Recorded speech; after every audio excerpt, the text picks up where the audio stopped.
she said. It's just a typical non-disclosure agreement. And Matthew raised an eyebrow and looked down at the document before starting to read.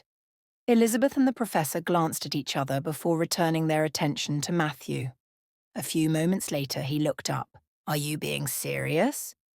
Why, what's wrong? Said Elizabeth. It's just a typical non-disclosure agreement. The charges are a bit ridiculous and even resulting in prison time, said Matthew. Are you really being serious? Elizabeth shrugged. Well, don't sign anything. Then there won't be any problems. Matthew smiled tightly. Well, I suppose it is that simple. He grumbled a bit while he signed the agreement. Here you go. Here is your damn non-disclosure agreement, he said, snarling.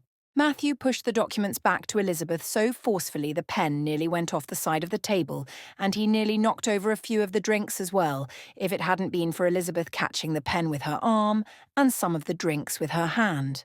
While she was doing that, the professor managed to catch the papers and get them out of the way. Come on then, Matthew said. Let me know the deep, dark secrets that could send me to prison in shackles. So far there are the three of us, said Elizabeth, ignoring Matthew's comments, and we decided yesterday when we heard about the spaceplane news that we were going to do something about it. And you came to me. I feel so honoured, said Matthew, rocking slightly in his chair. When we heard about this travesty with the new spaceplane, said Elizabeth, continuing after Matthew's interruption, but not without rolling her eyes first, we decided that we were going to take humanity back to the moon. I beg your pardon, said Matthew, nearly spitting out his drink. We haven't been back to the moon in over 50 years.